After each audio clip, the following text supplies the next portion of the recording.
তোমালোকে মোক ইতিমধ্যে কমেণ্ট কৰি আছিলা যে তোমালোকক BA থাৰ্ড ছেমিষ্টাৰৰ নিউ CBCS চিলেবাছৰ অন্তৰ্গত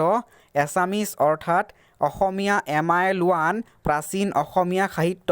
কাকতখনৰ ওপৰত ভিডিঅ' লাগে অৰ্থাৎ কমপ্লিট কুৱেশ্যন এনচাৰ লাগে। গতিকে তোমালোকে কৰা কমেণ্ট অনুসৰি আজি মই তোমালোকৰ বাবে BA থাৰ্ড ছেমিষ্টাৰৰ অসমীয়া MIL 1 অৰ্থাৎ প্ৰাচীন অসমীয়া সাহিত্য কাকতখনৰ পৰা হ'বলগীয়া 1 আৰু 2 মাৰ্কছৰ শ্বৰ্ট কুৱেশ্যন এনচাৰৰ লগতে 5 আৰু 10 মাৰ্কছৰ লং কুৱেশ্যনৰ ওপৰতে অৰ্থাৎ গোটেই কিতাপখনৰ ওপৰত প্ৰশ্নৰ উত্তৰ লৈ আহিছোঁ। গতিকে আজিৰ ভিডিঅ'টো তোমালোকৰ বাবে অতি দৰকাৰী। তোমালোকে ভিডিঅ'টো একদম শেষলৈকে চাই যোৱা আৰু ধুনীয়াকৈ মনোযোগেৰে সকলো প্ৰশ্নৰ উত্তৰ শুনি যাবা আৰু লিখি ল'বা, ঠিক আছে। আৰু মই তোমালোকক সকলো প্ৰশ্নৰ উত্তৰ ধুনীয়াকৈ পঢ়ি দিম, বুজাই যাম, যাতে পৰীক্ষাত তোমালোকৰ মনত থাকক, ঠিক আছে, যাতে তোমালোকৰ সুবিধা হওক। সেইবাবে মই তোমালোকক ধুনীয়াকৈ পঢ়ি দি যাম আৰু কৈ যাম, ঠিক আছে। গতিকে চিন্তা কৰিবলগীয়া বিষয় নাই, তোমালোকে ভিডিঅ'টো একদম শেষলৈকে চাই যোৱা। গতিকে এতিয়া আমি ভিডিঅ'টো আৰম্ভ কৰোঁ। এতিয়া আমি মূল প্ৰশ্নবোৰৰ পৰা আলোচনা কৰিম। তাৰ আগতে মই চিলেবাছখন এবাৰ দেখুৱাই দিওঁ, ঠিক আছে। চিলেবাছখনৰ পৰা দেখুৱাই দিওঁ যে তোমালোকৰ 4টা গোট আছে। 4টা গোটৰ পৰা তোমালোকৰ 80 নম্বৰ আহিব। তোমালোকে ইতিমধ্যে গম পাইছা তোমালোকৰ ছেশ্যনেল 20 মাৰ্কছৰ হয় আৰু বাকী 80 নম্বৰ তোমালোকৰ পৰীক্ষাত মুঠ নম্বৰ আহে। 4টা গোট আছে, 4টা গোটৰ পৰা 20-20কৈ আহে, ঠিক আছে। তোমালোকে দেখিব পাৰিছা 4টা গোট। প্ৰথম হৈছে গীত পদ, দ্বিতীয় গোট হৈছে কাব্য, তৃতীয় গোট হৈছে নাটক আৰু চতুৰ্থ গোট হৈছে কথা সাহিত্য, ঠিক আছে। প্ৰতিটো গোটৰ পৰা তোমালোকৰ 20-20কৈ আহে। গতিকে চিন্তা কৰিবলগীয়া বিষয় নাই, তোমালোকক মই ধুনীয়াকৈ কৈ যাম, বুজাই যাম আৰু কৈ দিওঁ যে তোমালোকৰ প্ৰথম গোটৰ প্ৰথম পাঠটিৰ পৰা জয় যাদৱ বৰগীত শংকৰদেৱৰ তাৰ পৰা মূলভাৱ আহে আৰু কি বেউলা জাগ পাঁচালী গীত সুকবি নাৰায়ণ দেৱৰ তাৰ পৰাও তোমালোকৰ মূলভাৱ আহে, ঠিক আছে। গতিকে এই দুটাৰ পৰা যিকোনো এটা মূলভাৱ পাবাই তোমালোকে, ইম্পৰ্টেণ্ট একদম কম্পালচাৰী এটা মূলভাৱ আহে, ঠিক আছে। তাৰপিছত তোমালোকৰ বব্ৰুবাহনৰ যুদ্ধ হৰিবৰ বিপ্ৰৰ পৰা মানে তোমালোকৰ শ্বৰ্ট কুৱেশ্যন আহে, কেইবাটাও শ্বৰ্ট কুৱেশ্যন আহে। হৰিবৰ বিপ্ৰৰ দুখন যুদ্ধ কাব্যৰ নাম, লৱকুশৰ যুদ্ধ, ঠিক আছে, বব্ৰুবাহনৰ যুদ্ধ, তাম্ৰধ্বজৰ যুদ্ধ। গতিকে শ্বৰ্ট কুৱেশ্যনো আছে, মই গোটেইখিনি দেখুৱাই দিম। জাষ্ট দৰকাৰী কথাবোৰ অকণমান কৈ দিলোঁ তোমালোকক। এতিয়া আমি আৰম্ভ কৰোঁ, মূল পাঠলৈ গৈ আছোঁ। চোৱা, এতিয়া প্ৰথমটি আমাৰ গোট হৈছে, প্ৰথম গোট হৈছে গীত পদ, পাঠ 1 আৰু প্ৰথম গোট গীত পদ জয় যাদৱ বৰগীত মহাপুৰুষ শ্ৰীমন্ত শংকৰদেৱৰ দ্বাৰা ৰচিত। আৰু তাৰ আগতে কৈ দিওঁ তোমালোকে ইতিমধ্যে কমেণ্ট কৰিছিলা যে তোমালোকক পলিটিকেল ছায়েন্স আৰু এডুকেশ্যনৰ ওপৰতো ভিডিঅ' লাগে। গতিকে তোমালোকে কৰা কমেণ্ট অনুসৰি মই ভিডিঅ' বনাই আপলোড কৰিছোঁ। ডিছক্ৰিপশ্যনত মই লিংকবোৰ দি দিম, যোনে চোৱা নাই তোমালোকে চাই ল'বা। ইতিমধ্যে 7,000জন ষ্টুডেণ্টে চালে, তোমালোকে চাই ল'বা, ঠিক আছে। মই ডিছক্ৰিপশ্যনৰ লিংকবোৰ দি দিম আৰু চাই ধুনীয়াকৈ কমপ্লিট প্ৰশ্নৰ উত্তৰবোৰ ধুনীয়াকৈ লিখি ল'বা আৰু বাকী তোমালোকে সকলোকে শ্বেয়াৰ কৰি দিবা, তোমালোকৰ লগৰবোৰক, ফ্ৰেণ্ডছবোৰক, কলেজৰ সকলোকে শ্বেয়াৰ কৰি দিবা, ঠিক আছে। এতিয়া আমি আৰম্ভ কৰোঁ আৰু তোমালোকে লাইক এণ্ড শ্বেয়াৰ ছাবস্ক্ৰাইব কৰি থৈ দিবা আৰু পৰৱৰ্তী ভিডিঅ'বোৰ তোমালোকক কি লাগে মোক কমেণ্ট কৰিবা আৰু ধুনীয়াকৈ তোমালোকে একদম মনোযোগেৰে চাই যোৱা, একদম শেষলৈকে চাই যোৱা। গোটেইখিনি আছে, 1 মাৰ্কছৰ কুৱেশ্যন আছে, 2 মাৰ্কছৰ কুৱেশ্যন আছে। বৰগীতটো কম্পালচাৰী, বৰগীতৰ 2টা বৈশিষ্ট্য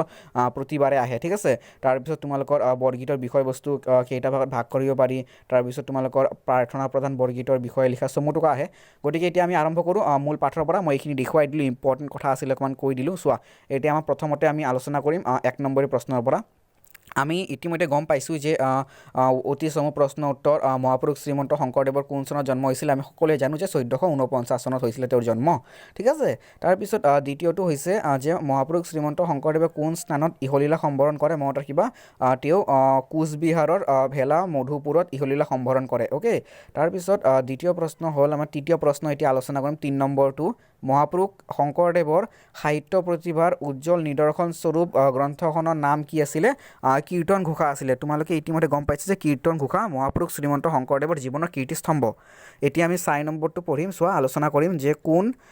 শ্ৰেণীৰ গীতক বৰগীত আখ্যা দিয়া হয়। মনত ৰাখিবা, মহাপুৰুষ শ্ৰীমন্ত শংকৰদেৱ আৰু মাধৱদেৱৰ দ্বাৰা ৰচিত ব্ৰজাৱলী ভাষাত ৰচিত এক প্ৰকাৰৰ, ঠিক আছে, আধ্যাত্মিক বিশেষ ৰাগ তালযুক্ত গীতসমূহকে বৰগীত বুলি আখ্যা দিয়া হয়। মনত ৰাখিবা দেই। তোমালোকৰ বৰগীতৰ বৈশিষ্ট্য হৈছে যে বৰগীতসমূহ শাস্ত্ৰীয় ৰাগ তালযুক্ত গীত। মনত ৰাখিবা, আহে বৈশিষ্ট্য আহে। লং কুৱেশ্যন হিচাপে আহে যে বৰগীত কাক বোলে, বৰগীতৰ বৈশিষ্ট্য সম্পৰ্কে আলোচনা কৰা। মই দেখুৱাই দি আছোঁ 5 নম্বৰী প্ৰশ্ন হিচাপে। চোৱা, এইটো তোমালোকৰ 5 মাৰ্কছৰ প্ৰশ্ন হিচাপে আহিব পাৰে। তাৰ আগতে এতিয়া 5 নম্বৰটো আলোচনা কৰোঁ যে 5 নম্বৰটো কৈছে বৰগীতৰ বিষয়বস্তু মানে কেই শ্ৰেণীত ভাগ কৰিব পাৰি আৰু কি কি। চোৱা, বৰগীতৰ বিষয়বস্তুক 4 শ্ৰেণীত ভাগ কৰিব পাৰি আৰু এই ভাগবোৰ হৈছে জাগৰণ, চলন, খেলন আৰু নৃত্য, অ'কে। এতিয়া আমি আহিছোঁ মূল প্ৰশ্নলৈ 2 নম্বৰী মূল প্ৰশ্ন 2 মাৰ্কছৰ যে বৰগীত কাক বোলে বৰগীতৰ বৈশিষ্ট্য বা বিশেষত্বৰ সম্পৰ্কে আলোচনা কৰা তোমালোকৰ একদম কম্পালসাৰী প্ৰশ্ন বৰগীত কাক বোলে আহিবই পাৰে কিয়নো এইটো বৰগীতৰ বিষয়ে যেটো আলোচনা কৰি আছো আৰু বৰগীতৰ বিষয়বস্তু চাই থবা ঠিক আছে বৰগীতৰ বিষয়বস্তু চাই থবা বৰগীতৰ বিষয়বস্তুৰ বৈশিষ্ট্য চোৱা প্ৰথমতে আমি বৰগীতৰ বিষয়বস্তু হৈছে এইখিনি চোৱা বৰগীতৰ বিষয়বস্তু হৈছে এইবোৰ আৰু এইবোৰ হৈছে বৰগীতৰ বৈশিষ্ট্য প্ৰথমতে বৈশিষ্ট্য চাবা প্ৰথমতে চাবা বৰগীত কাক বোলে বৰগীতৰ বৈশিষ্ট্য তাৰ পিছত আহিব বৰগীতৰ বিষয়বস্তু ঠিক আছে এতিয়া বৰগীত কাক বোলে অকমান আলোচনা কৰাই দিওঁ ইতিমধ্যে আমি পাইছিলোঁ ইয়াতে চোৱা যে কোন শ্ৰেণীৰ গীতবোৰক 4 নম্বৰটো চোৱা যে কোন শ্ৰেণীৰ গীতবোৰক বৰগীত আখ্যা দিয়া হয় মনত ৰাখিবা মহাপুৰুষ শ্ৰীমন্ত শংকৰদেৱ আৰু মাধৱদেৱৰ দ্বাৰা বিৰচিত বিশেষ ৰাগ তালযুক্ত গীতসমূহকে বৰগীত বুলি আখ্যা দিয়া হয় কিন্তু ইয়াতে আমি পঢ়িব লাগিব যে বৰগীত কাক বোলে আৰু বৰগীতৰ বৈশিষ্ট্য ঠিক আছে চোৱা বৰগীত হৈছে মহাপুৰুষ শ্ৰীমন্ত শংকৰদেৱ আৰু মাধৱদেৱৰ দ্বাৰা মানে ভক্তি ধৰ্ম প্ৰচাৰৰ উদ্দেশ্যে ৰচনা কৰা বিশেষ শাস্ত্ৰীয় ৰাগ তালযুক্ত গীতসমূহকে বৰগীত বুলি আখ্যা দিয়া হয় বৰগীতসমূহ ব্ৰজাৱলী ভাষাত ৰচিত ঠিক আছে আৰু বৰগীতৰ বিশেষত্ব বা বৈশিষ্ট্যসমূহ হৈছে এনেধৰণৰ বৰগীতৰ ভাষা ঠিক আছে মানে ব্ৰজাৱলী ভাষা তাৰ পিছত তোমালোকৰ খটো চোৱা যে বিষয়বস্তুৰ সংৰক্ষণশীলতা গটো কৈছে যে বৰগীতৰ সুৰ এটা বিশেষ বৈশিষ্ট্য তাৰ পিছত 14 প্ৰসংগৰ পৰিক্ৰমাত বৰগীতৰ স্থান বৰগীতৰ সীমাবদ্ধ পবিত্ৰতা ঠিক আছে আৰু ভক্তিৰ গাঢ়তা এই 6টা তোমালোকৰ বৰগীতৰ বিষয়বস্তু তথা বৈশিষ্ট্য ঠিক আছে বিশেষত্ব মন ৰাখিবা দেই এতিয়া আমি আলোচনা কৰিম মানে বৰগীতৰ মানে বিষয়বস্তু মানে কি ভাগত ভাগ কৰিব পাৰি বৰগীতৰ বিষয়বস্তু মানে কেইটা শ্ৰেণীত ভাগ কৰিব পাৰি আৰু এই ভাগবোৰ কি বিষয়বস্তু অনুসৰি বৰগীতক 6টা শ্ৰেণীত ভাগ কৰিব পাৰি সেইকেইটা হৈছে ক যে পৰম পুৰুষ ভগৱানৰ অৱতাৰৰ লীলা বিষয়ক আৰু খটো হৈছে যশোদা আৰু গোপীৰ কৃষ্ণ বিদায়ৰ মানে বীৰ দুখ বিষয়ক পৰমাৰ্থক বিষয়ক সংসাৰৰ প্ৰতি বিৰক্তি বিষয়ক শ্ৰীকৃষ্ণৰ শৌৰ্যক্ৰিয়া বিষয়ক শ্ৰীকৃষ্ণ চাতুৰী বিষয়ক এই 6টা শ্ৰেণীত ভাগ কৰিব পাৰি বৰগীতৰ বিষয়বস্তুক মনত ৰাখিবা ঠিক আছে চোৱা এতিয়া আমাৰ 3 নম্বৰটো কি কৈছে যে মহাপুৰুষ শংকৰদেৱে বৰগীতসমূহ কি ভাগত ভাগ কৰিছে মহাপুৰুষ শংকৰদেৱে বৰগীতসমূহক মানে মূলতঃ মানে 4টা ভাগত ভাগ কৰিছে চোৱা প্ৰাৰ্থনা প্ৰধান বৰগীত আৰু উপদেশ প্ৰধান বৰগীত বা লীলা বিষয়ক বৰগীত আৰু বিবিধ বিষয়ক গীত ঠিক আছে মনত ৰাখিবা এতিয়া আমাৰ এটা প্ৰশ্ন খুব আহে যে মহাপুৰুষ শংকৰদেৱে মানে বৰগীতসমূহক 4টা ভাগত ভাগ কৰিছে তাৰে যিকোনো এটা মানে ভাগৰ বিষয়ে আলোচনা কৰা এনেকুৱা আহে আৰু অৰ দি আহে যে তোমালোকৰ যে প্ৰাৰ্থনা প্ৰধান বৰগীতৰ বিষয়ে আলোচনা কৰা মই দেখুৱাই দি আছোঁ আছে উত্তৰটো আছে তোমালোকৰ আহে 5 মাৰ্কছৰ হিচাপে আহে ঠিক আছে 5 মাৰ্কছৰ হিচাপে আহে যে প্ৰাৰ্থনা প্ৰধান বৰগীতৰ বিষয়ে আলোচনা কৰা প্ৰাৰ্থনা প্ৰধান বৰগীতৰ মূল মানে হৈছে স্তুতিমূলক মানে সংসাৰৰ যিবোৰ তোমালোকৰ মানে সমস্যা আছে যিবোৰ মানে জটিলতা আছে সেই জটিলতা সমস্যা তথা বান্ধোনৰ পৰা মানে হাত সাৰিবলৈ ঠিক আছে মানে সাৰ পাবলৈ মানে ঈশ্বৰৰ মাহাত্ম্য তথা ঈশ্বৰৰ চৰণ গ্ৰহণ কৰি প্ৰাৰ্থনা কৰা হৈছে প্ৰাৰ্থনা প্ৰধান বৰগীতৰ মূল স্তুতি ঠিক আছে 5 মাৰ্কছৰ হ'ব এইখিনি লিখি ল'বা তোমালোকে ধুনীয়াকৈ এতিয়া আমি পৰৱৰ্তী প্ৰশ্নলৈ আগবাঢ়িম পৰৱৰ্তী প্ৰশ্ন হৈছে ব্যাখ্যা চোৱা ব্যাখ্যা তোমালোকক এই মানে বৰগীতটিৰ পৰা দুটা আছে মই দুটাই দি দিছোঁ যাতে তোমালোকৰ সুবিধা হওক যাতে তোমালোকে যাতে এৰা নাযাওক মই দুটা আছে দুটাই দি দিছোঁ চোৱা দুটা আছে ক আৰু খ ঠিক আছে গতিকে মই দেখুৱাই দি আছোঁ চোৱা কটো কি কৈছে কটো হৈছে জয় জয় যাদৱ জলনিধি যা ধৱ দাতা তাৰপিছত স্ৰোত মাত্ৰা শিল ত্ৰাতা স্মৰণে কৰয় সিদ্ধ ইয়াতে মানে এই ব্যাখ্যাটো তোমালোকে মানে ভগৱান শ্ৰীকৃষ্ণ কোন হয় তেওঁৰ নাম স্মৰণ কৰিলে কি হয় তাকে প্ৰকাশ কৰিবলৈ মানে কবিয়ে এই বৰগীতটি উল্লেখ কৰিছে ঠিক আছে আৰু তাৰ পিছত কৰ পিছত তোমালোকে খটো লিখিবা 5 মাৰ্কছকে থাকিব ব্যাখ্যাত মনত ৰাখিবা দেই চ' ক আৰু খ দুটা আছে দুটাই দি দিছোঁ তোমালোকে ধুনীয়াকৈ লিখি ল'বা ইম্পৰ্টেঞ্চ হয় ব্যাখ্যা দুটাই দি দিছোঁ আৰু তাৰপিছত এতিয়া পৰৱৰ্তী প্ৰশ্নলৈ আগবাঢ়িম পৰৱৰ্তী প্ৰশ্ন তোমালোকৰ পৰীক্ষাত পাবলগীয়া কমন ইম্পৰ্টেণ্ট প্ৰশ্ন যে বৰগীতটি মানে জয় জয় যাদৱ বৰগীতটিৰ মূল ভাৱ ঠিক আছে এই মূল ভাৱটিৰ জৰিয়তে ভগৱান শ্ৰীকৃষ্ণৰ মানে মহিমা ঠিক আছে ঐশ্বৰিক মাহাত্ম্য আৰু মংগলময় ৰূপ আৰু ভক্তিৰ গভীৰ ধাৰা মানে প্ৰকাশ কৰিছে ঠিক আছে শংকৰদেৱে অৰ্থাৎ মহাপুৰুষ শ্ৰীমন্ত শংকৰদেৱে জয় জয় যাদৱ জলনিধি যায় মানে এই বৰগীতটিৰ মাজেৰে ভগৱান শ্ৰীকৃষ্ণৰ মানে মহিমা আৰু মানে তেওঁৰ মংগলময় ৰূপ আৰু ভক্তিৰ যে গভীৰ ধাৰা আধ্যাত্মিক ভাৱ সেই কথা মানে প্ৰকাশ কৰিছে এই বৰগীতটিৰ মাজেৰে ঠিক আছে এইটো মূল ভাৱ গতিকে একদম দৰকাৰী প্ৰশ্ন এইটো তোমালোকৰ মূল ভাৱ হওক সাৰাংশ হওক বা বিষয়বস্তু হওক তোমালোকে এইটো লিখিবা একদম প্ৰশ্নটো তোমালোকৰ ইম্পৰ্টেণ্ট বহুত দৰকাৰী প্ৰশ্ন ঠিক আছে চাবা 10 মাৰ্কছৰ লং কুৱেশ্যন আৰু তাৰপিছত পৰৱৰ্তী প্ৰশ্নলৈ আহিছোঁ পৰৱৰ্তী প্ৰশ্ন হৈছে চোৱা যে জয় জয় যাদৱ জলনিধিজা বৰগীতটিৰ মাজেৰে ভগৱান শ্ৰীকৃষ্ণৰ পৰম মংগলময় ৰূপ কিদৰে প্ৰকাশ পাইছে যে ভগৱান শ্ৰীকৃষ্ণৰ মানে মংগলময় ৰূপ মানে বৰগীতটিৰ মাজেৰে সুন্দৰভাৱে প্ৰকাশ পাইছে অৰ্থাৎ মানে ভগৱান শ্ৰীকৃষ্ণই হৈছে সকলোৰে মানে মংগলৰ মানে কাৰণ সকলোৰে তেওঁৰ নাম ল'লে যে সকলোৰে মংগল হয় সকলোৰে যে কাৰ্য সিদ্ধ হয় সেই সম্পৰ্কে মানে কবিয়ে উল্লেখ কৰিছে এই বৰগীতটিৰ মাজেৰে এইটো তোমালোকৰ 5 মাৰ্কছৰ কুৱেশ্যন বা 10 মাৰ্কছৰ কুৱেশ্যন হ'ব গতিকে তোমালোকৰ এই লেসনটিৰ পৰা অৰ্থাৎ এই পাৰ্টটিৰ পৰা জয় জয় যাদৱ বৰগীতটিৰ পৰা তোমালোকৰ মূল 5 আৰু 10 মাৰ্কছৰ যিবোৰ লং কুৱেশ্যন বা মূল প্ৰশ্নবোৰ মই আলোচনা কৰাই দিলোঁ এতিয়া আমি পৰৱৰ্তী লেসনলৈ যাম চোৱা পৰৱৰ্তী আমি পাঠলৈ আহিছোঁ পাঠ 2 গুট 1ৰ দুটা পাঠ আছে প্ৰথম পাঠটি আলোচনা কৰিলোঁ আমি জয় জয় যাদৱ বৰগীতটি আলোচনা কৰিলোঁ শংকৰদেৱৰ এতিয়া গুট 1ৰ আমাৰ দ্বিতীয় পাঠটি হৈছে সুকবি নাৰায়ণ দেৱৰ অ কি বেউলা জাগ অ পাঁচালী গীত হয় এইটো পাঁচালী গীতৰ লগতে কৈ দিওঁ যে পাঁচালী গীতৰ ওপৰত তোমালোকৰ লং কুৱেশ্যন আহে 10 বা 5 মাৰ্কছৰ যে পাঁচালী সাহিত্যৰ সম্পৰ্কে এটি টোকা লিখা পাঁচালী মানে অবৈষ্ণৱ দেই মই কৈ দিম আলোচনা কৰাই দিম আছে লং কুৱেশ্যন এটা আছে শেষৰ ফালে আছে মই দেখুৱাই দিম দিয়া ঠিক আছে আৰু কৈ দিম তোমালোকক এই প্ৰশ্নটো পাঁচালী সাহিত্যৰ ওপৰত অবভিয়াছলি এটা কুৱেশ্যন আহিবই তোমালোকে লং কুৱেশ্যন পাবাই মই তাৰ আগতে 1 মাৰ্কছৰবোৰ আলোচনা কৰাই দিওঁ আগতে ৰ'বা ঠিক আছে চোৱা প্ৰথমতে 1 মাৰ্কছৰ কুৱেশ্যন যে সুকবি নাৰায়ণ দেৱৰ একমাত্ৰ ৰচনা কি পদ্মা পুৰাণ মনত ৰাখিবা দেই সুকবি নাৰায়ণ দেৱৰ একমাত্ৰ ৰচনা হৈছে পদ্মা পুৰাণ মনত ৰাখিবা দ্বিতীয়টো প্ৰশ্ন হৈছে সুকবি নাৰায়ণ দেৱৰ একমাত্ৰ ৰচনা পদ্ম পুৰাণ মানে জনসমাজত কি নামেৰে জনা যায় জনসমাজত এই কাব্যখন শুকনানী নামেৰে জনাজাত ঠিক আছে তৃতীয়টি প্ৰশ্ন 3 নম্বৰ সুকবি নাৰায়ণ দেৱৰ পদ্ম পুৰাণ প্ৰকৃততে কি গ্ৰন্থ মনত ৰাখিবা পদ্ম পুৰাণ প্ৰকৃততে দেৱী মাহাত্ম্য প্ৰকাশক গ্ৰন্থ ঠিক আছে দেৱী মাহাত্ম্য প্ৰকাশক গ্ৰন্থ তাৰপিছত মনসা সাহিত্য বা পাঁচালী সাহিত্য বুলিলে কি বুজা এই প্ৰশ্নটোৰ উত্তৰটো কোৱাৰ আগতে মই কৈ দিওঁ এটা দৰকাৰী কথা যে প্ৰশ্ন আহে যে পাঁচালী সাহিত্যৰ আন এটা নাম কি মনসা সাহিত্য ঠিক আছে এতিয়া উত্তৰটো পঢ়ি দিছোঁ চোৱা যে সৰ্পৰ অধিষ্ঠাত্ৰী দেৱী হ'ল মনসা যিবোৰ কাব্য দেৱী মনসাৰ মাহাত্ম্য প্ৰকাশ পাইছে সেই শ্ৰেণীৰ অসমীয়া সাহিত্যক মনসা সাহিত্য বা পাঁচালী সাহিত্য বুলি কোৱা হয় ঠিক আছে লং কুৱেশ্যন তোমালোকে ইয়াৰ ওপৰত পাবা পাঁচালী সাহিত্যৰ ওপৰত লং কুৱেশ্যন আহে দেই দৰকাৰী প্ৰশ্ন মই কৈ দিম চ' এতিয়া পৰৱৰ্তী প্ৰশ্নলৈ আহিছোঁ 5 নম্বৰ যে পাঁচালী কবিসকলে ৰচনা কৰা সাহিত্যৰ প্ৰধান ভাগ দুটা কি মানে পাঁচালী কবি যিসকল আছিলে সুকবি নাৰায়ণ দেৱ আছিলে পীতাম্বৰ আছিলে মনকৰ আছিলে দুৰ্গাবৰ আহে যে মানে দুগৰাকী পাঁচালী কবিৰ নাম লিখা তোমালোকে লিখিবা সুকবি নাৰায়ণ দেৱ তাৰপিছত দুৰ্গাবৰ এতিয়া আমি উত্তৰটো পঢ়িম 5 নম্বৰটো চোৱা যে পাঁচালী কবিসকলে ৰচনা কৰা সাহিত্যৰ প্ৰধান ভাগ দুটা কি কি প্ৰথমটো হৈছে মনসা বা পদ্মা দেৱীৰ মাহাত্ম্য প্ৰকাশক আৰু খটো হৈছে ৰামায়ণ মহাভাৰত আদিৰ কাহিনীৰ সম্বলিত এই দুটা ভাগ ঠিক আছে পাঁচালী কবিসকলে ৰচনা কৰা সাহিত্যৰ ভাগ দুটা এই দুটা এতিয়া আমি পৰৱৰ্তী প্ৰশ্নলৈ আগবাঢ়িম আমি পৰৱৰ্তী প্ৰশ্নলৈ আহিছোঁ পৰৱৰ্তী প্ৰশ্ন হৈছে সুকবি নাৰায়ণ দেৱৰ একমাত্ৰ কাব্য পদ্মা পুৰাণত কি বিষয়বস্তু বৰ্ণিত হৈছে সুকবি নাৰায়ণ দেৱৰ কাব্য একমাত্ৰ কাব্য পদ্মা পুৰাণত মানে মূলতঃ মানে সীতাৰ দেহ ত্যাগ তাৰপিছত পদ্মাৰ উৎপত্তি তাৰপিছত সৃষ্টি পাতন সমুদ্ৰ মন্থন দক্ষ যজ্ঞ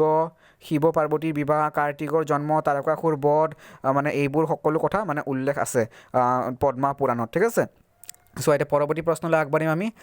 পৰৱৰ্তী প্ৰশ্নটো অতি দৰকাৰী প্ৰশ্ন সুকবি নাৰায়ণ দেৱৰ মানে কাব্য ঠিক আছে পদ্মা পুৰাণৰ ওপৰত মানে আলোচনা কৰিব দিয়ে দেই পদ্মা পুৰাণৰ বিষয়ে প্ৰশ্ন আহে কেতিয়াবা চমু টকা দিয়া দেখা যায় কিন্তু মানে মূলত প্ৰশ্ন পাবা তোমালোকে পদ্মা পুৰাণৰ ওপৰত এতিয়া মানে পদ্মা পুৰাণৰ বিষয়বস্তু ইতিমধ্যে পালোঁ আমি সুকবি নাৰায়ণ দেৱৰ একমাত্ৰ কাব্য হ'ল পদ্মা পুৰাণ জনসমাজত শুকনানী নামেৰে জনাজাত তাৰপিছত পদ্মা পুৰাণত মানে কি পদ্মাৰ জন্ম বেউলা লক্ষীন্দাৰৰ কৰুণ কাহিনী দেৱপুৰীত বেউলাৰ নৃত্য লক্ষীন্দাৰৰ পুনৰ জীৱন আৰু শেষত চন্দ্ৰধৰৰ মানে মনসা পূজাৰ বিৱৰণ মানে এই মানে পদ্মা পুৰাণত মানে পোৱা যায় ঠিক আছে গতিকে সুকবি নাৰায়ণ দেৱৰ দ্বাৰা ৰচিত একমাত্ৰ কাব্য পদ্মা পুৰাণ সম্পৰ্কে প্ৰশ্ন আহিলে তোমালোকে এইখিনি লিখিবা 10 মাৰ্কছ বা 5 মাৰ্কছৰ কুৱেশ্যন হিচাপে হ'ব গতিকে এইখিনি লিখিবা ঠিক আছে এতিয়া পৰৱৰ্তী প্ৰশ্নলৈ আগবাঢ়িম আমি পৰৱৰ্তী প্ৰশ্ন হৈছে আমাৰ যে সুকবি নাৰায়ণ দেৱৰ কি বেউলা জাগ পাঠটিৰ মূল ভাৱ মই তোমালোকক ভিডিঅ'টো আৰম্ভ হোৱাৰ আগতে কৈ দিছিলোঁ যে বৰগীতৰ আৰু তোমালোকৰ কি বেউলা জাগ এই মানে কবিতাটিৰ ঠিক আছে মূল ভাৱ আহে এই দুটা কবিতাৰ পৰা মূল ভাৱ আহে তোমালোকৰ বৰগীতটি এতিয়ালৈকে আমি আলোচনা কৰিলোঁ এতিয়া আমি এইটো আলোচনা কৰিম চোৱা সুকবি নাৰায়ণ দেৱৰ কি বেউলা জাগ এই পাঠটিৰ মূল ভাৱ হৈছে চোৱা প্ৰথমতে এই পাঠটিৰ জৰিয়তে মানে মনসা দেৱীৰ মাহাত্ম্যৰ কথা প্ৰকাশ কৰা হৈছে মনসা দেৱীৰ মাহাত্ম্য প্ৰকাশ কৰাৰ লগতে মানে জনসমাজত ঠিক আছে জনসমাজত মানে সৰ্পৰ অধিষ্ঠাত্ৰী দেৱী মানে মনসা পূজাৰ মানে মাহাত্ম্য প্ৰতিপন্ন কৰা হৈছে ঠিক আছে মানে এই মানে আমাৰ কবিতাটিৰ মাজেৰে গতিকে তোমালোকে এইটো ইয়াৰ পৰা ষ্টাৰ্ট কৰিবা অসমীয়া সাহিত্যত সুকবি নাৰায়ণ দেৱৰ ৰচনা অ কি বেউলা জাগ অ গীতটোৰ কাহিনী ভাগ মানে পদ্মা পুৰাণৰ পৰা গ্ৰহণ কৰিছে ঠিক আছে ইয়াৰ পৰা ষ্টাৰ্ট কৰি তোমালোকে লিখিব লাগিব একদম শেষলৈকে তাৰ আগতে কৈ দিওঁ মানে এই যে তোমালোকৰ কবিতাটো এই গীতটোৰ জৰিয়তে মানে লৌকিক কথাৰে বেউলা আৰু লক্ষীন্দাৰৰ মাজত মানে বেউলা আৰু লক্ষীন্দাৰৰ যি মাজত যি হৈছিলে মানে সেই সম্পৰ্কে প্ৰণয় কাহিনী ব্যক্ত কৰি মনসা দেৱীৰ মাহাত্ম্য প্ৰকাশ কৰা হৈছে জনসমাজত মানে মহাত্মা দেৱীৰ মাহাত্ম্য প্ৰকাশ কৰা হৈছে গতিকে ইয়াৰ পৰা ষ্টাৰ্ট কৰিবা একদম শেষলৈকে চোৱা মই দেখাই দি আছোঁ এই পেৰাগ্ৰাফলৈকে লিখিবা একদম এইখিনিলৈকে মানে মই কৈ দিওঁ আৰু এটা কথা তোমালোকে একদম মানে কেন্দ্ৰস্থ ভাৱ হৈছে অ কি বেউলা জাগ এই মানে তোমালোকৰ গীতটিৰ তথা কবিতাটিৰ মানে মূল ভাৱ তথা কেন্দ্ৰস্থ ভাৱ হৈছে মনসা দেৱীৰ মাহাত্ম্য প্ৰকাশ কৰা আৰু জনসমাজত মনসা পূজাৰ অস্তিত্ব প্ৰতিপন্ন কৰা আৰু বৈদিক ধাৰাটো বজাই ৰখা বা অক্ষুণ্ণ ৰখা ঠিক আছে এতিয়া আমি পৰৱৰ্তী প্ৰশ্নলৈ আগবাঢ়িম আমাৰ পৰৱৰ্তী প্ৰশ্ন হৈছে পাঁচালী সাহিত্যৰ বিষয়ে এটি টোকা লিখা ঠিক আছে এটি প্ৰবন্ধ যুগুত কৰা পাঁচালী সাহিত্যৰ ওপৰত তোমালোকে লিখিবা যে পাঁচালী সাহিত্য হৈছে তোমালোকৰ মানে অবৈষ্ণৱ ঠিক আছে পাঁচালী হৈছে মানে অবৈষ্ণৱ মনত ৰাখিবা ঠিক আছে মানে শংকৰী যুগৰ প্ৰায়বোৰ কবিয়ে বৈষ্ণৱ ভাৱাদৰ্শৰ প্ৰতি অনুপ্ৰাণিত হৈ সাহিত্য সৃষ্টিত মনোনিৱেশ কৰিছিলে কিন্তু তাৰ ভিতৰতো 2-4জনে এই ভাৱাদৰ্শৰ দ্বাৰা অনুপ্ৰাণিত নহৈ বেলেগ শ্ৰেণীৰ মানে সাহিত্যৰ সৃষ্টি কৰিছিলে মনত ৰাখিবা আৰু তেওঁলোকক অবৈষ্ণৱ কবি বুলিও আখ্যা দিয়া হয় মই ইতিমধ্যে কৈ দিছোঁ অবৈষ্ণৱ কবিৰ ভিতৰত মানে পীতাম্বৰ আছিলে মনকৰ আছিলে দুৰ্গাবৰ আছিলে আৰু সুকবি নাৰায়ণদেৱ আছিলে আমি এতিয়া আলোচনা কৰিব লাগিব পাঁচালী সাহিত্যৰ মানে বিষয়ে পাঁচালী সাহিত্য হৈছে মানে বৈষ্ণৱ ভাৱাদৰ্শৰ বিপৰীতে অবৈষ্ণৱ ঠিক আছে আৰু পাঁচালী শব্দটো আহে 1 মাৰ্কছৰ কুৱেশ্যন ক'ৰ পৰা আহিছে পাঁচালী শব্দটো সংস্কৃত পাঞ্চালী শব্দ বা পাঞ্চালিকা শব্দৰ পৰা ওলাইছে তোমালোকে এইখিনি গোটেই লিখিবা 10 মাৰ্কছৰ লং কুৱেশ্যন পাঁচালী সাহিত্যৰ বিষয়ে এতিয়া আমি পৰৱৰ্তী অধ্যায়লৈ আহিছোঁ পৰৱৰ্তী গোট দ্বিতীয় গোট কাব্য দ্বিতীয় গোটৰ প্ৰথম পাঠ বব্ৰুবাহনৰ যুদ্ধৰ ওপৰত তোমালোকৰ হৰিবৰ বিপ্ৰৰ কেইবাটাও শ্বৰ্ট কুৱেশ্যন আহে মই কৈ দি আছোঁ চোৱা প্ৰশ্নবোৰ পঢ়ি দিম অতি চমু প্ৰশ্নৰ উত্তৰ প্ৰথম হৈছে প্ৰাক শংকৰী যুগৰ যুদ্ধ কাব্যৰ প্ৰণেতাজনৰ নাম কি হৰিবৰ বিপ্ৰ 2 নম্বৰটো হৈছে কমতাপুৰ ৰজাৰ পৃষ্ঠপোষকতাত কাব্য ৰচনা কৰা কবিসকলৰ ভিতৰত সৰ্বশ্ৰেষ্ঠ কোন আছিলে মনত ৰাখিবা সৰ্বশ্ৰেষ্ঠ আছিলে কমতাপুৰৰ ৰজাৰ পৃষ্ঠপোষকতাত কাব্য ৰচনা কৰা কবিসকলৰ ভিতৰত সৰ্বশ্ৰেষ্ঠ আছিলে হৰিবৰ বিপ্ৰ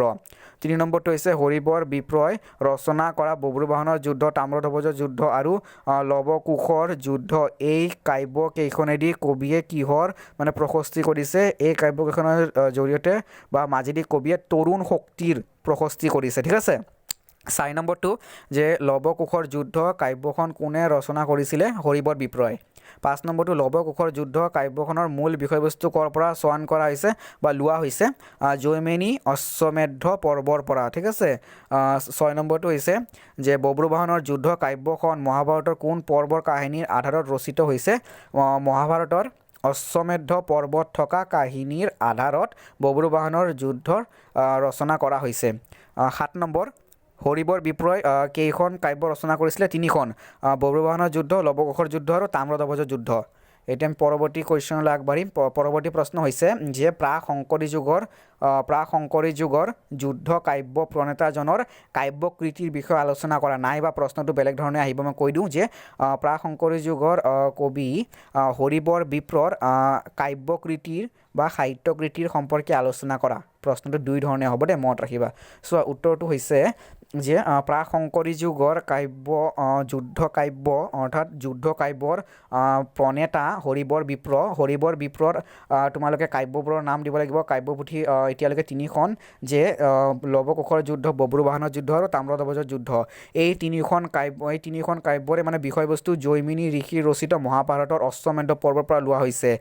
3খন কাব্যত হৰিবৰ বিপ্ৰয় কাব্য প্ৰতিভা চানেকি বিদ্যমান ঠিক আছে গতিকে তোমালোকে এই গোটেইখিনি লিখিব লাগিব ইয়াতে কি কথা উল্লেখ কৰা হৈছে 3খন কাব্যতে তেওঁ মানে প্ৰাকৃতিক দৃশ্যৰ বৰ্ণনা কৰিছে তাৰপিছত তেওঁ বীৰ ৰসৰ প্ৰাধান্য উল্লেখ কৰিছে 3খন কাব্যতে তেওঁ মানে যুদ্ধৰ বৰ্ণনাৰ মাজেৰে বীৰ ৰসৰ মানে প্ৰাধান্য উল্লেখ কৰিছে আৰু 1 মাৰ্কছৰ শ্বৰ্ট কুৱেশ্যন আহে যে হৰিবৰ বিপ্ৰ ৰচনা কৰা তেওঁৰ কাব্যসমূহৰ মাজেৰে কি ৰস প্ৰতিফলিত হৈছে বীৰ ৰস ঠিক আছে চ' এতিয়া পৰৱৰ্তী প্ৰশ্ন হৈছে লৱ কুশৰ যুদ্ধ বব্ৰুবাহনৰ যুদ্ধ আৰু তাম্ৰধ্বজৰ যুদ্ধ এই তিনিখন কাব্যক ডক্টৰ সত্যেন্দ্ৰনাথ শৰ্মাই তৰুণ প্ৰশস্তিমূলক কাব্য বুলিছে কিয় বোলাৰ কাৰণ কি উত্তৰটো হৈছে যে হৰিবৰ বিপ্ৰ ৰচিত লৱ কুশৰ যুদ্ধ বব্ৰুবাহনৰ যুদ্ধ আৰু তাম্ৰধ্বজৰ যুদ্ধ এই তিনিখন কাব্য যুদ্ধৰ বৰ্ণনাৰে সমৃদ্ধ তিনিখন কাব্যতে কবিয়ে তৰুণ শক্তিৰ উত্থান আৰু বিজয় গাথা ঘোষণা কৰিছে সেয়েহে চাগে ডক্টৰ সত্যেন্দ্ৰনাথ শৰ্মাই এই কাব্য তিনিখনক কি কৰিছে তৰুণ প্ৰশস্তিমূলক কাব্য বুলি অভিহিত কৰিছে কিয়নো এই তিনিখন কাব্যৰে মূল হৈছে যুদ্ধৰ বৰ্ণনা মনত ৰাখিবা দেই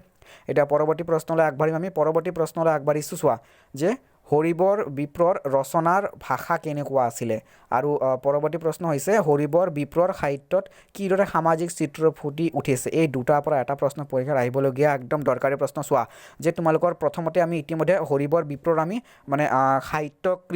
সাহিত্য আলোচনা কাব্যকৃতি আলোচনা কৰিলোঁ 1 নম্বৰ প্ৰশ্নটো কমপ্লিট হৈ গ'ল এতিয়া আমাৰ 2 নম্বৰ প্ৰশ্নটো কমপ্লিট হৈ গ'ল ঠিক আছে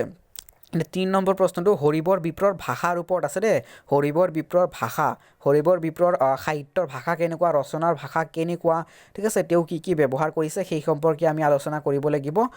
হৰিবৰ বিপ্ৰৰ ভাষা মানে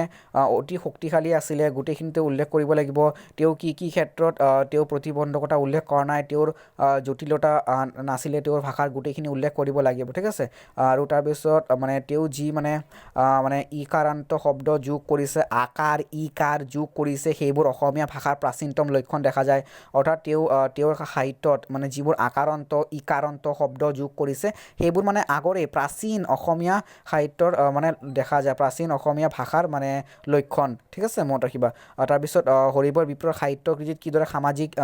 সামাজিক জীৱন ফুটি উঠিছে হৰিবৰ বিপ্ৰৰ সাহিত্যত সমাজ জীৱনৰ চিত্ৰ সুন্দৰভাৱে ফুটি উঠিছে তেওঁৰ কাব্যত মানে কি কি কৰিছে তেওঁ প্ৰথমতেই মানে ঘৰ দুৱাৰ গছ গছনি ফল ফুলৰ তেওঁ বৰ্ণনা দিছে ঠিক আছে তাৰপিছত তেওঁ দেৱালৰ চিত্ৰকৰ্মৰ কথা উল্লেখ কৰিছে তাৰপিছত তেওঁ লৱ কুশৰ যুদ্ধত মানে কি কৰিছে পুংখবন ক্ৰিয়াৰ কথা উল্লেখ কৰিছে গতিকে তোমালোকে এইখিনি লিখিব লাগিব যে সামাজিক জীৱন ফুটি উঠিছে দুটাই তোমালোকৰ লং কুৱেশ্যন 5 বা 10 মাৰ্কছৰ লং কুৱেশ্যন হ'ব এতিয়া আমি পৰৱৰ্তী প্ৰশ্নলৈ আগবাঢ়িম পৰৱৰ্তী প্ৰশ্ন অৰ্থাৎ পৰৱৰ্তী আমি গোটলৈ আহি পাইছোঁ দ্বিতীয় গোট অৰ্থাৎ গোট 2 পাঠ 2 কুমাৰ হৰণ ঠিক আছে কুমাৰ হৰণ কাব্য এতিয়া অনন্ত কণ্ডলী দ্বাৰা ৰচিত কুমাৰ হৰণ প্ৰথমতে মই 1 মাৰ্কছৰ কুৱেশ্যনবোৰ পঢ়ি দিওঁ চোৱা অতি চমু প্ৰশ্ন উত্তৰ যে কবি অনন্ত কণ্ডলী কোন আছিলে যে বৈষ্ণৱ যুগৰ অন্যতম প্ৰতিভাৱান এগৰাকী কবি হ'ল অনন্ত কণ্ডলী মনত ৰাখিবা বৈষ্ণৱ যুগৰ অন্যতম প্ৰতিভাৱান কবি এগৰাকী হ'ল অনন্ত কণ্ডলীৰ জন্মস্থান হাজো অনন্ত কণ্ডলীৰ পিতৃদত্তৰ নাম হৰিচৰণ ঠিক আছে মনত ৰাখিবা পিছত তেওঁ তৰ্কশাস্ত্ৰত পাণ্ডিত্য লোভী অনন্ত কণ্ডলী নাম পায় পিছলৈ তেওঁ চন্দ্ৰভাৰতী ভাগৱতাচাৰ্য ভাগৱত ভট্টাচাৰ্য আদি নামেৰেও বিভূষিত হয় দ্বিতীয়টি প্ৰশ্ন 2 নম্বৰ অনন্ত কণ্ডলীয়ে ৰচনা কৰা নাটখনৰ নাম কি মনত ৰাখিবা সীতাৰ পাতাল প্ৰৱেশ এতিয়া পৰৱৰ্তী প্ৰশ্ন যে কবি অনন্ত কণ্ডলীৰ ৰচনাৰাজি কি কি ভাগত ভাগ কৰিব পাৰি আমাৰ এইটো 2 মাৰ্কছৰ কুৱেশ্যন হ'ব যে কবি অনন্ত কণ্ডলীৰ ৰচনাৰাজি কি কি ভাগত ভাগ কৰিব পাৰি তিনিটা ভাগত বা তিনিটা শ্ৰেণীত ভাগ কৰিব পাৰি শ্ৰেণীকেইটা হৈছে অনুবাদমূলক ঠিক আছে তাৰপিছত কাব্য আৰু নাট তেওঁৰ মূলতঃ নাট আৰু কাব্য অতি দৰকাৰী ঠিক আছে নাট আৰু কাব্যৰ ওপৰত প্ৰশ্ন আহে যে নাট আৰু কাব্যৰ ওপৰত মই তলত দি দিছোঁ চোৱা যে কাব্যৰ ভিতৰত কুমাৰ হৰণ ঠিক আছে আৰু মহিৰাবণ বধ কাব্যৰ ভিতৰত প্ৰশ্ন এইদৰে আহে যে অনন্ত কণ্ডলীৰ দুখন কাব্যৰ নাম লিখা কুমাৰ হৰণ আৰু মহিৰাবণ বধ তাৰপিছত নাট তেওঁৰ একমাত্ৰ আৰু এখনে নাট যে সীতাৰ পাতাল প্ৰৱেশ মনত ৰাখিবা ঠিক আছে সীতাৰ পাতাল প্ৰৱেশ লিখি অসমীয়া সাহিত্য সমৃদ্ধিশালী কৰে মনত ৰাখিবা আৰু কুমাৰ হৰণ কাব্যত অনন্ত কণ্ডলীৰ কল্পনা শক্তি ঠিক আছে আৰু কবি প্ৰতিভাৰ সমগ্ৰ পৰিচয় পোৱা যায় এতিয়া আমি পৰৱৰ্তী প্ৰশ্নলৈ আগবাঢ়িম আৰু এইটো 2 মাৰ্কছৰ কুৱেশ্যন হিচাপে আহে মই কৈ দিলোঁ অনন্ত কণ্ডলীৰ ৰচনাৰাজিক দুটা ভাগত ভাগ কৰিব পাৰি ঠিক আছে চোৱা এতিয়া তিনিটা ভাগত ভাগ কৰিব পাৰি আৰু তিনিটা ভাগৰ ভিতৰত দুটা ভাগৰ ওপৰত মূল প্ৰশ্ন আহে দেই দুটা ভাগৰ ওপৰত কাব্য আৰু নাটক মনত ৰাখিবা দেই দুটা ভাগ অতি দৰকাৰী প্ৰশ্ন দুটা ভাগ কাব্য আৰু নাটক একদম পৰৱৰ্তী প্ৰশ্নলৈ আগবাঢ়িম পৰৱৰ্তী প্ৰশ্ন হৈছে 3 নম্বৰ চোৱা যে কবি অনন্ত কণ্ডলীৰ কুমাৰ হৰণ কাব্যৰ বিষয়ে আলোকপাত কৰা এতিয়া মই কৈ দিওঁ কুমাৰ হৰণ কাব্যৰ বিষয়ে আলোকপাত মানে আলোচনা কৰিব দিছে কুমাৰ হৰণ কাব্য মানে কবিৰ আদি বয়সৰ ৰচনা আমি সকলোৱে গম পাওঁ কুমাৰ হৰণ আৰু বৃত্তাসুৰ বধ চন্দ্ৰভাৰতী ৰামায়ণ অনুবাদত অনন্ত কণ্ডলী দশমৰ অনুবাদত অনন্ত কণ্ডলী ভাগৱত ভট্টাচাৰ্য উপাধি প্ৰয়োগ কৰিছে তেওঁ কি কৰিছে কুমাৰ হৰণ কাব্য তেওঁ ৰচনা কৰোঁতে কি কৰিছিলে চন্দ্ৰভাৰতী উপাধিটো প্ৰয়োগ কৰিছিলে ঠিক আছে এতিয়া কৃষ্ণৰ যি মহিমা আছিলে তেওঁ কুমাৰ হৰণ কাব্যত প্ৰকাশ কৰিছে তাৰ আগতে কৈ দিওঁ তোমালোকে এই প্ৰশ্নটো লং কুৱেশ্যন হ'ব 10 মাৰ্কছৰ কুৱেশ্যন ষ্টাৰ্ট কৰিবা ইয়াৰ পৰা একদম ইয়ালৈকে লিখিব লাগিব ঠিক আছে শেষ কৰিবা ডক্টৰ বাণীকান্ত কাকতিৰ মতে কি কৰিছে কি মতবাদ আগবঢ়াইছে সেই সম্পৰ্কে লিখিব লাগিব একদম শেষলৈকে ঠিক আছে গতিকে এই প্ৰশ্নটো তোমালোকৰ 10 মাৰ্কছৰ হ'ব লং কুৱেশ্যন 10 মাৰ্কছৰ গতিকে একদম ইয়াৰ পৰা ষ্টাৰ্ট কৰি একদম এইখিনিলৈকে শেষ কৰিবা ঠিক আছে একদম সামৰিবা ইয়ালৈকে এতিয়া পৰৱৰ্তী প্ৰশ্নলৈ আগবাঢ়িম আমি পৰৱৰ্তী প্ৰশ্ন হৈছে চোৱা যে কুমাৰ হৰণ কাব্যখনিত সমাজ জীৱনৰ চিত্ৰ কিদৰে প্ৰতিফলিত হৈছে বুজাই লিখা প্ৰশ্নটো তোমালোকৰ হিচাপে বেলেগকেও আহিব পাৰে কৈ দিওঁ একেবাৰে চোৱা মনোযোগেৰে শুনিবা যে অনন্ত কণ্ডলীৰ দ্বাৰা ৰচিত মনত ৰাখিবা মই আকৌ কৈ দি আছোঁ যে অনন্ত কণ্ডলীৰ দ্বাৰা ৰচিত কুমাৰ হৰণ কাব্যখনত সমাজ জীৱনৰ প্ৰতিফলিত চিত্ৰ বা সমাজ জীৱন বা গাঁৱলীয়া জীৱন বা চহা জীৱনৰ চিত্ৰ কিদৰে ফুটি উঠিছে বুজাই লিখা এনচাৰ একেই হ'ব ঠিক আছে মনত ৰাখিবা সমাজ জীৱনৰ চিত্ৰ ধুনীয়াকৈ ফুটি উঠিছে সুন্দৰভাৱে ফুটি উঠিছে সমাজ জীৱনৰ যিবোৰ লক্ষণ যিবোৰ বৈশিষ্ট্য যিবোৰ তাৎপৰ্য যিবোৰ প্ৰকৃতি সমাজৰ সেইবোৰ তেওঁৰ মানে কাব্যখনত মানে কুমাৰ হৰণত ফুটি উঠিছে ঠিক আছে গতিকে তোমালোকে ষ্টাৰ্ট হ'ব ইয়াৰ পৰা একদম শেষলৈকে মই দেখুৱাই দি আছোঁ এইখিনিলৈকে হ'ব একদম দৰকাৰী কমন ইম্পৰ্টেণ্ট প্ৰশ্ন যে কুমাৰ হৰণ কাব্যত মানে কি ধৰণে মানে সমাজ জীৱনৰ চিত্ৰ ফুটি উঠিছে একদম দৰকাৰী প্ৰশ্ন ঠিক আছে গতিকে তোমালোকে